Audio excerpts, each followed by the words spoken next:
একটু কাঠের গুঁড়ে পুড়ি না, আমি খাইয়ে দেখি। এইরকম গরম গরম খাবার, মধুর চা, মধু। নাতি নাতনি কেমন আছো?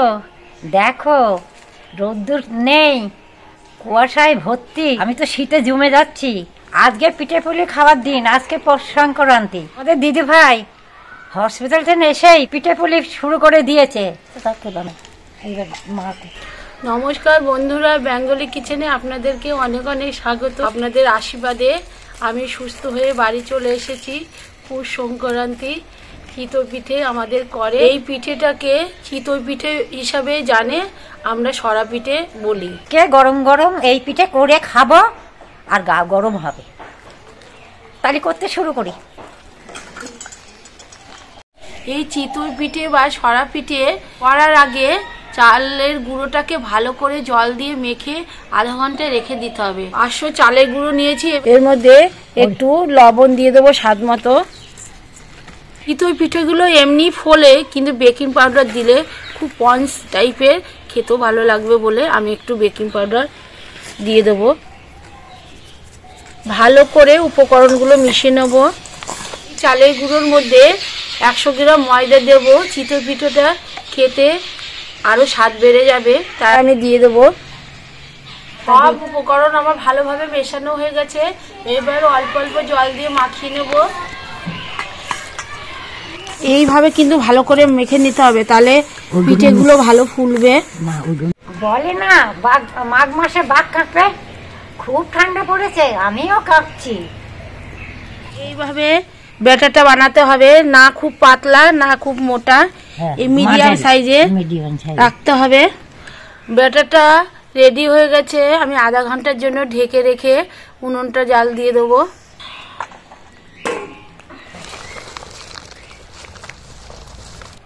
দিনে কাঠের উনুনে রান্না করে আরাম আছে, কাঠে না করলে গ্যাসে সে আরামটা পাওয়া যায় না। সামনেটা গরম হবে না, পিছনেও গরম হবে না। পুলি উনুনেই ভালো হয় রান্না করতে পারলে।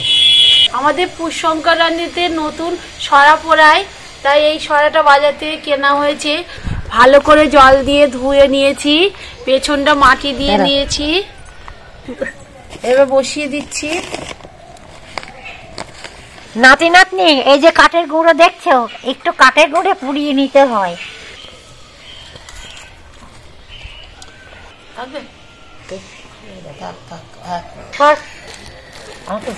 এই সময় চিতই পিঠে করতে গেলে পুড়ে যায়, তাই আপনাদের বাড়িতে যদি তুষ বা কাঠের গুঁড়ো থাকে তাহলে সরার মধ্যে দিয়ে আগে পুড়িয়ে নেবেন। দেখবেন পিঠের পেছনে কালোগুলো থাকবে না, ভালো হবে। এই ঢাকনাটা দিয়ে ঢেকে দেবো। এই আগুনগুলো হুম করে যখন উঠবে তখন ওইগুলো নামিয়ে ফেলতে হবে। দেখুন বন্ধুরা, কাঠের তুষটা ভালো করে পুড়ে গেছে নিচের দিকে। এবার ফেলে দেবো।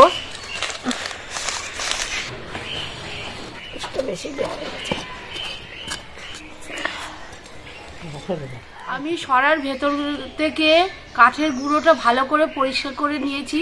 এবার একটু রিফাইন তেল দিয়ে দেবো, চারিদিকে লাগিয়ে দেবো এরকম ভাবে।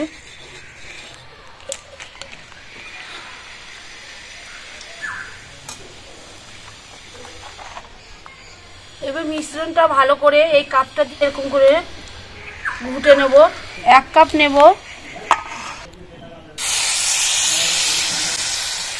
ঢাকা দিয়ে দেবো।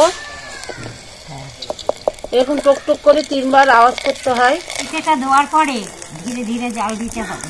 পিঠে সবসময় ধাওয়া জালে হয় না, হালকা হালকা জালেই পিঠে হয়। এবার দেখবো পিঠেটা হয়েছে নাকি খুলে। এই যে হয়ে গেছে, কত সুন্দর ফুলেছে। এই কাঁচিটা দিয়ে এবার তুলে নেবো।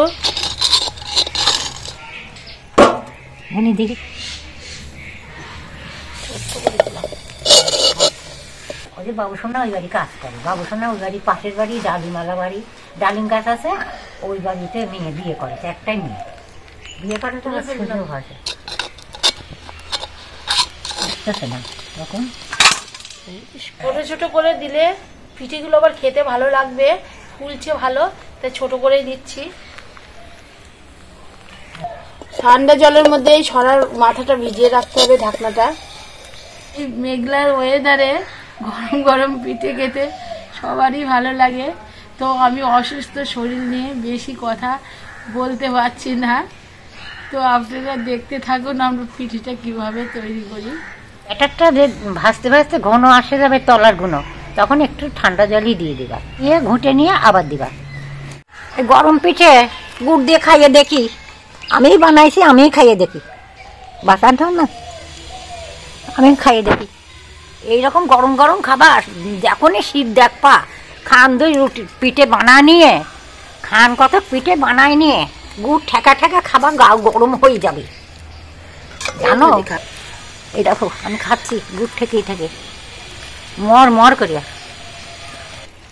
এই গরম গরম পিঠে খেজুরে গুড় লাগিয়ে লাগিয়ে খেতে যা ভালো লাগে, আর বলে কি করব, দেখাতে পাচ্ছি না তোমাদের। তোমার এই ঠাকুমা খানেওয়ালা আছে, খুব খায়। আমার না রস খাতে ইচ্ছে করে খুব। অমনের বাড়ি গেছি কি খারাপ হওয়ার জন্য। পিঠে ভাজা প্রায় শেষ হতে চললো। আগেকার লোকেরা অনেক জিনিস বেশি বেশি তৈরি করেছে। আগেকার দিনে ভয় ছিল না মানুষের, অসুখ বিসুখ ছিল না। একদিন মানে 7 দিন ধরে খেয়েছে। 500 গুঁড়িয়ে ভাজতে নিয়ে তাই ভয় পাই যে গ্যাস অম্বল হবে, খাবো না রে, ডাক্তারের কাছে যেতে হবে। দেখুন বন্ধুরা, পেছনটা কত সুন্দর পড়েনি, কিন্তু খুব সুন্দর করা হয়েছে, সুন্দর ফুলেছে। এবার ভেঙে দেখাচ্ছি, দেখুন ভেতরটা কত জালিদার। মৌমাছির যে ইয়ে হয় না, মধুর চাক, মধুর চাকের যে জালিদার টাইপের হয়, সেরকম হয়েছে। দেখুন রসে দিলে আরো বেশি ভালো লাগবে।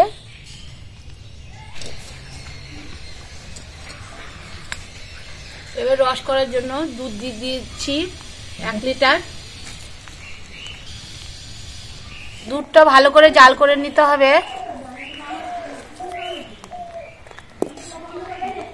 দুধটা ভালো করে টকবক করে ফুটে গেছে। এইবার 500 গ্রাম আমি খেজুর গুড় নিয়েছি। 100 গ্রাম চালের গুঁড়োর সঙ্গে কিন্তু 500 গ্রাম গুড় দিতে হবে, নয়তো মিষ্টি হবে না। আমি 500 গ্রাম গুড় দিয়ে দেবো।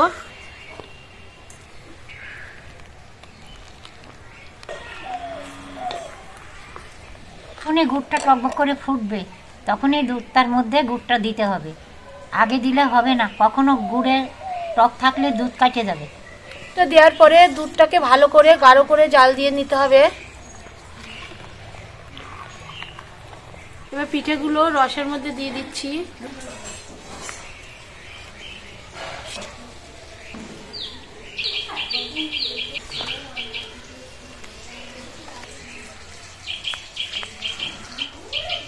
পিঠেগুলো দিয়ে একটু ভালো করে ফুটিয়ে নিতে হবে।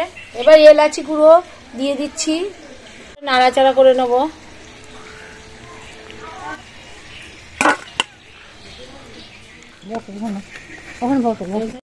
বন্ধুরা, আমাদের পিঠে বানানো হয়ে গেছে। আমাদের পুষ সংক্রান্তির দিনে উঠোনে আলপনা দিতে হয়, তাই আলপনা দিয়ে তারপর আমরা পিঠে খাবো।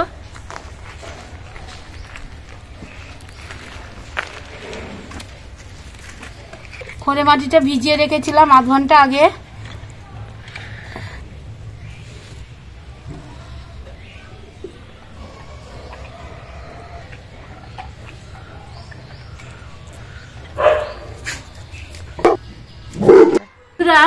ওইটা কলা বউ, এটা কলা বর আঁকতে হবে, এছাড়া হাতা খুন্তি অনেক কিছু হবে, আপনারা দেখতে থাকুন। আলপনা দেওয়ার পরে আমাদের সিঁদুর দিয়ে ফুল দিয়ে একটু পুজো করতে হয়, তাই সিঁদুর দিয়ে দেবো।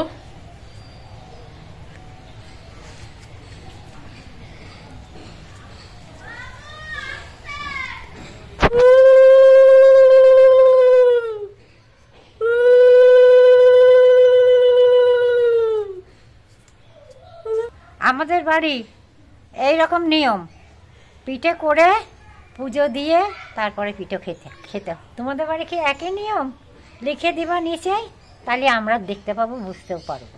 বাংলাদেশের লোক, আমাদের এই নিয়ম চলবে। এবার পিঠাটা খেয়ে আজকে থাকতে হবে।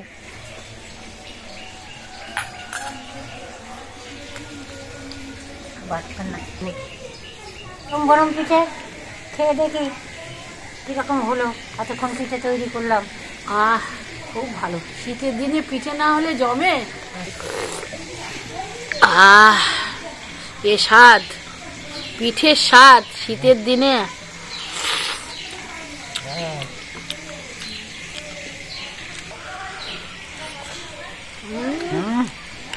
খুব স্বাদ হয়েছে, খুব ভালো হয়েছে। এই পিঠে খেয়ে গা গরম হয়ে যাবে।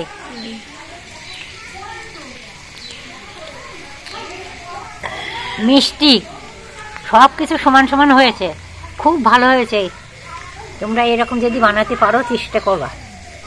ঘরে বসে বানালে 2 দিন ভরে খেতে পারবা।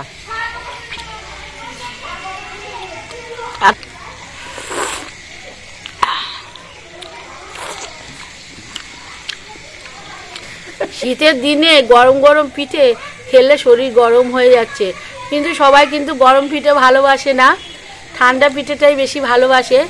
আমার আবার গরম পিঠেই ভালো লাগে। তো আপনারা প্রতিবারের মতো এবার প্রচুর প্রচুর শেয়ার করে দেবেন। যারা আমাদের চ্যানেলটাকে এখনও সাবস্ক্রাইব করেননি, অবশ্যই তাড়াতাড়ি নতুন নতুন রেসিপি দেখার জন্য চ্যানেলটাকে সাবস্ক্রাইব করে নেবেন। সবাই সুস্থ থাকো, ভালো থাকো। তোমরা কি কি পিঠে দেখতে চাও, সেই পিঠেই বানিয়ে তোমাদের দেখাবো। নিচে লিখে দেবা, আমরা তাহলে দেখতে পাবো, তাই করবো। আজকের মতো পিঠের রেসিপি এখানে শেষ হলো। নমস্কার, দেখা হবে নতুন কোনো রেসিপির সঙ্গে।